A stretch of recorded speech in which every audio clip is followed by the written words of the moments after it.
नमस्कार। आप सभी प्यारे साथियों का स्वागत है आपके अपने YouTube चैनल मैथ्स वर्ल्ड पर। दोस्तों, आज हम लोग लूसेंट सामान्य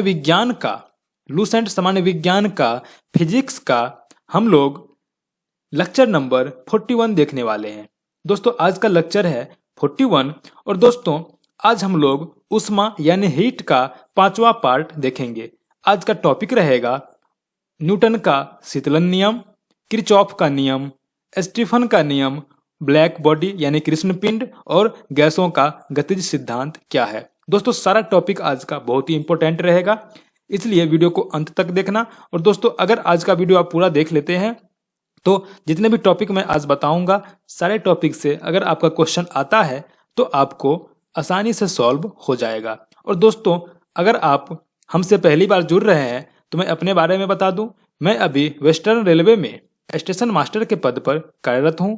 और दोस्तों, मुझे पता है कि एनटीपीसी और ग्रुप डी यानी रेलवे के एग्जाम में क्या क्या क्वेश्चंस आते हैं और कहां से क्वेश्चन का पैटर्न कैसा होता है। तो दोस्तों, आप हमारे चैनल को जरूर सब्सक्राइब कर लीजिएगा, जिससे कि आपको पल पल का अपडेट, एग्जाम का अपडेट और क्वेश्चन का जो आपका क्वेश्चन जो पूछता है एग्जाम में कैसा क्वेश्चन आता है, सारा मैं आपको बहुत ही अच्छे तरीके से बताता रहूंगा। तो चलिए दोस्तों, स्टार्ट करते हैं आज का सेशन। दोस्तों, आज का फर्स्ट टॉपिक होगा न्यूटन का शीतलन नियम यानी न्यूटन्स लॉज ऑफ कूलिंग। तो दोस्तों, यह नियम क्या कहता है? यह नियम कहता है कि कोई वस्तु के ठंडा होने की जो दर होती है यानी उसमें उष्मा हानि की जो दर होती है वह उस वस्तु के वातावरण के साथ तापांतर के समानुपाती होती है। आपको कुछ समझ में नहीं आया होगा दोस्तों, मैं इसको बहुत ही अच्छे तरीके से समझाता हूं।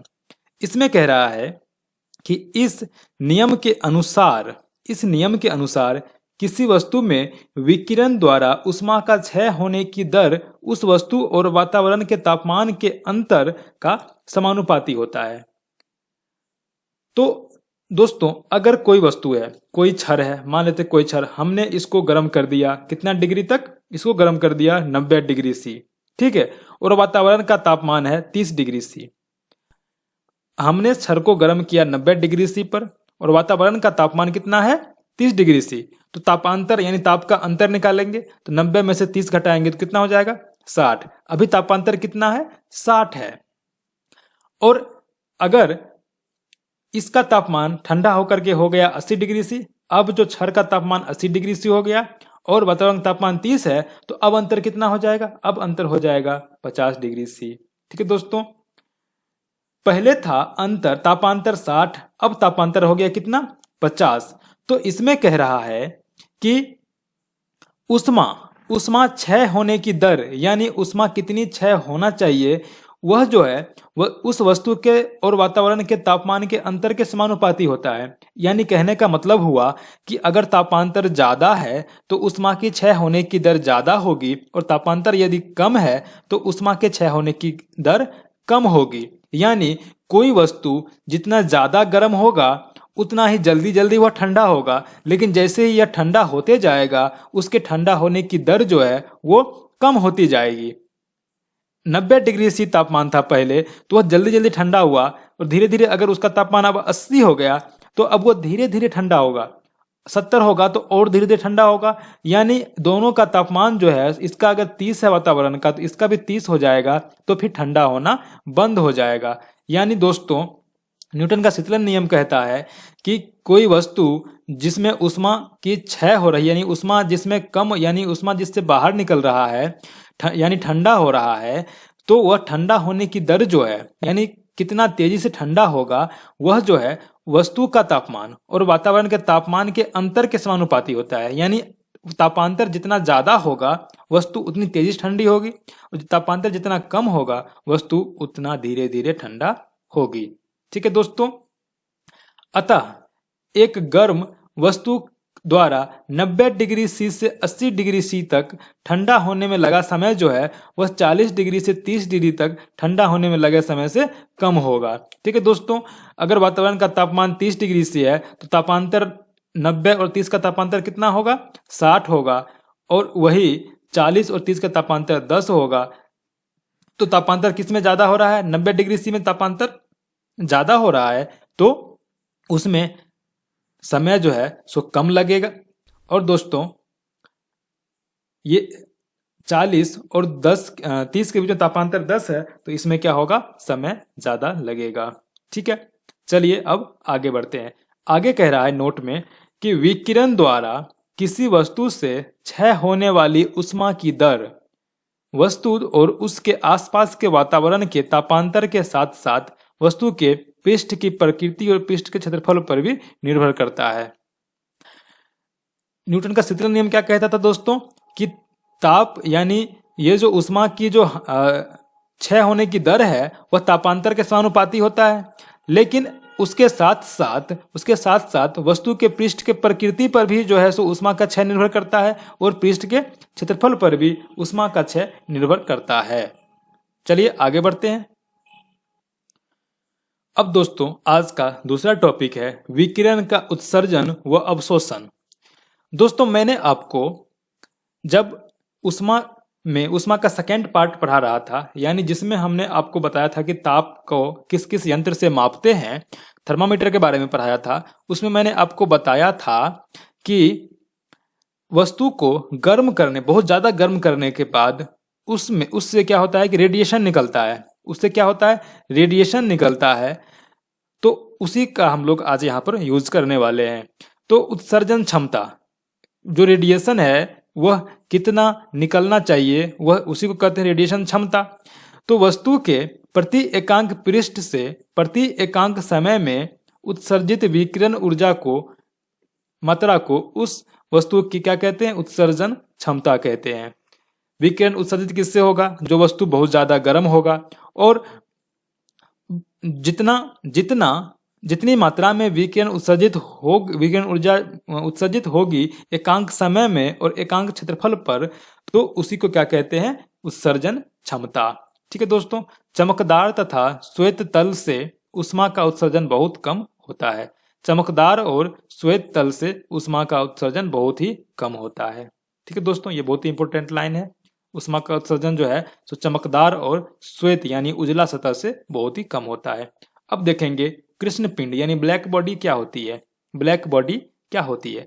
जो वस्तु अपने पृष्ठ पर आपतित यानी पृष्ठ पर पड़ने वाली संपूर्ण विकिरण को पूर्णतः अवशोषित कर लेती है, उसे कहते हैं कृष्ण पिंड यानी ब्लैक बॉडी। काली वस्तु उष्मा का अच्छा अवशोषक होती है। काली वस्तु जो है उष्मा का अच्छा अवशोषक होती है, इसलिए सर्दियों में काले एवं गहरे रंग के कपड़े पहने जाते हैं, क्योंकि वह उष्मा को अवशोषित करती है, जिससे हमारा बॉडी क्या होता है? गर्म रहता है। सफेद कपड़े उष्मा का बुरे अवशोषक होते हैं, इसलिए उन्हें गर्मियों में पहना जाता है। तो कृष्ण पिंड क्या है यानी ब्लैक बॉडी क्या? समझ में आ गया कि ब्लैक बॉडी वैसा पिंड है जिसके पृष्ठ पर अगर हम विकिरण को डालेंगे तो वह विकिरण पूर्णतः अवशोषित हो जाएगा उस पिंड से। तो उस पिंड को हम लोग क्या कहेंगे? Black body. यानी पिंड हमको कैसा दिखाई देगा? ब्लैक दिखाई देगा। अब दोस्तों कोई पिंड पर हम प्रकाश डाल रहे हैं, तो जिस प्रकाश को वह परावर्तित करके हमारे आंख तक पहुंचाता है तो वस्तु वैसा ही दिखाई देता है।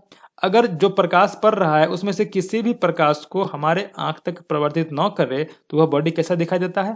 काला दिखाई देता है। वही है कृष्ण पिंड, जो रेडिएशन को अपने अंदर अवशोषित कर लेता है, किसी भी रेडिएशन को परावर्तित नहीं करता है आंख पर, तो वह काला दिखाई देता है, इसलिए इसका नाम है ब्लैक बॉडी यानी कृष्ण पिंड।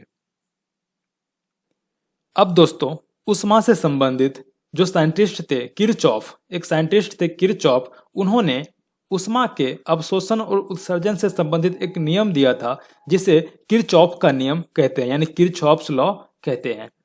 इनके अनुसार क्या हुआ था कि अच्छे अवशोषक ही अच्छे उत्सर्जक होते हैं, यानी गुड एब्जॉर्बर आर गुड इमिटर्स। ठीक है दोस्तों, किरचॉफ ने कहा था कि जो अच्छे अवशोषक होते हैं, यानी जो उष्मा का अच्छा अवशोषक होता है, वही उष्मा का अच्छा उत्सर्जक भी होता है। अवशोषक और उत्सर्जक कहने का मतलब है कि जो उष्मा को अपने अंदर खींचता है, ठीक है, उष्मा को अपने अंदर एब्जॉर्ब करता है, उसको बोलते हैं अवशोषक, और जो उष्मा को अपने से बाहर निकालता है उसको बोलते हैं उत्सर्जक यानी इमिटर्स।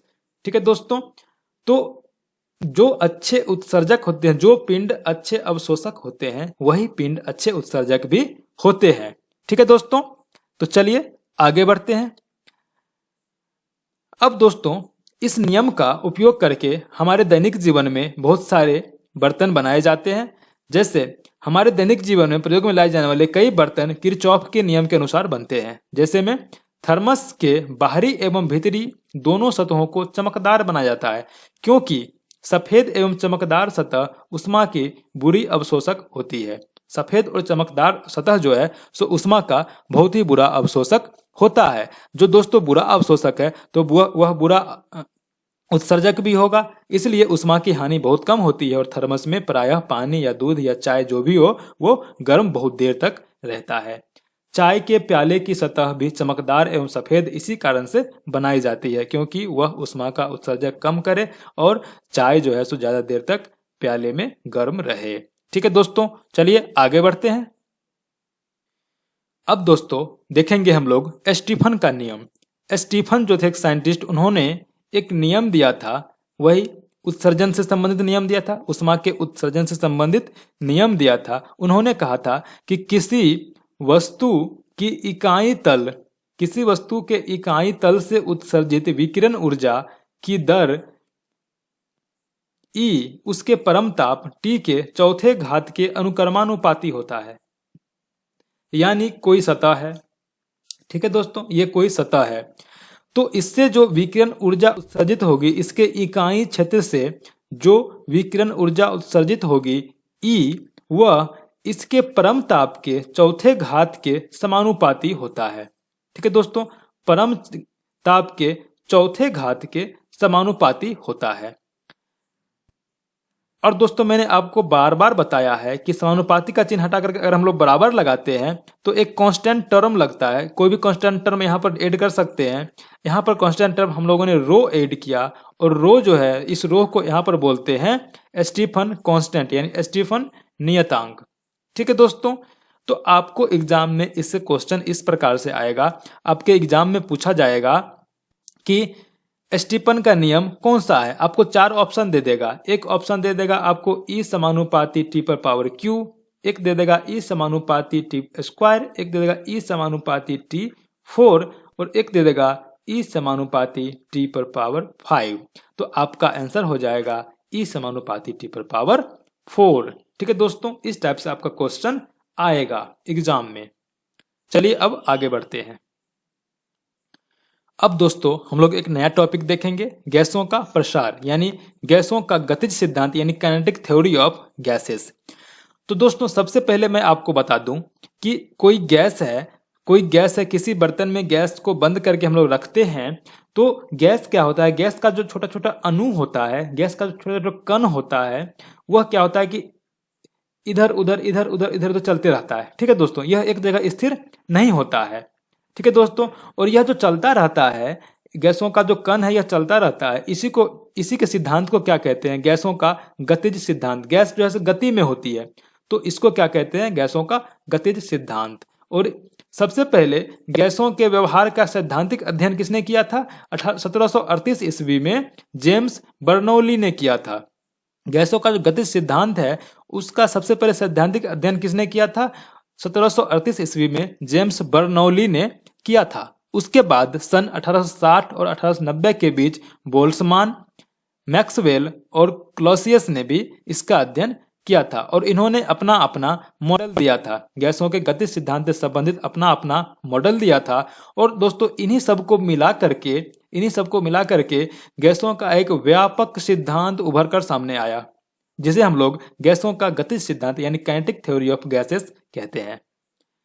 अब दोस्तों इन्हीं सभी साइंटिस्ट को मिला करके जो गैसों का गतिज सिद्धांत आया था, उसके अनुसार कुछ आपको पॉइंट देखने हैं जो कि बहुत ही इंपॉर्टेंट है। 1 नंबर पॉइंट में है कि प्रत्येक गैस एक समान द्रव्यमान व समान आयतन वाले सूक्ष्म कणों से मिलकर बनी होती है, जिसे क्या कहते हैं, अणु कहते हैं, यानी मॉलिक्यूल कहते हैं। दोस्तों मैंने आपको बताया था अभी कि गैस में बहुत सारा कण से मिलकर बना होता है। इस सूक्ष्म कण को क्या कहते हैं, अणु कहते हैं। और एक गैस के सभी कण का जो द्रव्यमान और आयतन जो होता है वह बराबर होता है। दूसरा पॉइंट क्या कहता है, देखते हैं। दूसरा पॉइंट कह रहा है कि गैसों के अणु गोलीय होते हैं। जो दोस्तों ये जो गैस था, ये जो गैस के अंदर जो अणु था छोटा कण, वो क्या होता है, गोल होता है, गोला की तरह गोल होता है तथा पूर्णतः प्रत्यास्थ होते हैं, पूर्णतः इलास्टिक होता है।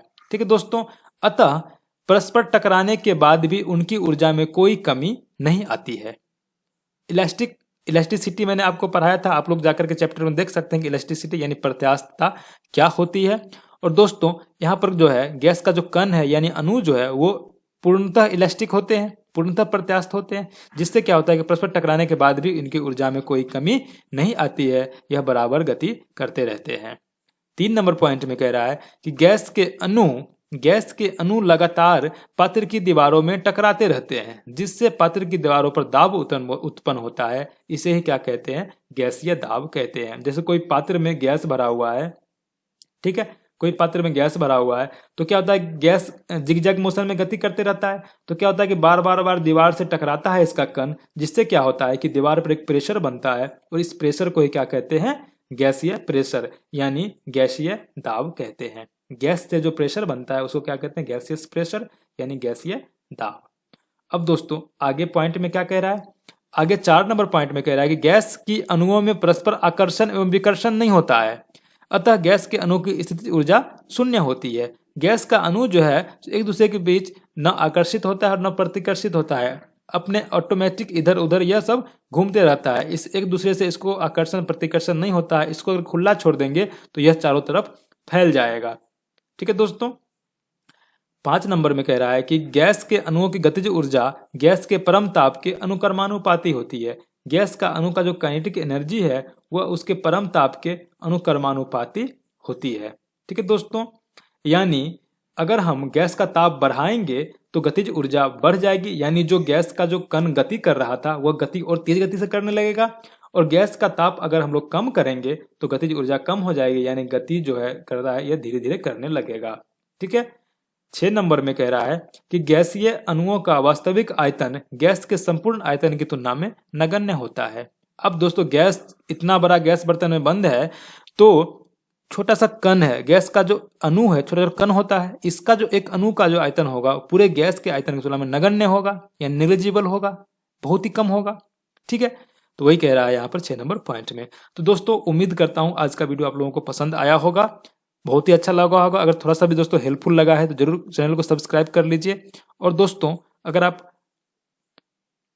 एनटीपीसी और ग्रुप डी की तैयारी कर रहे हैं तो हमारे चैनल को जरूर विजिट कीजिएगा। आप हमारे प्लेलिस्ट में जाकर के मैथमेटिक्स का वीडियो देख सकते हैं, साइंस का वीडियो देख सकते हैं, जीके जीएस का वीडियो देख सकते हैं। ठीक है दोस्तों, तो चलिए मिलते हैं फिर नए सेशन में नए वीडियो के साथ। जय हिंद, जय भारत।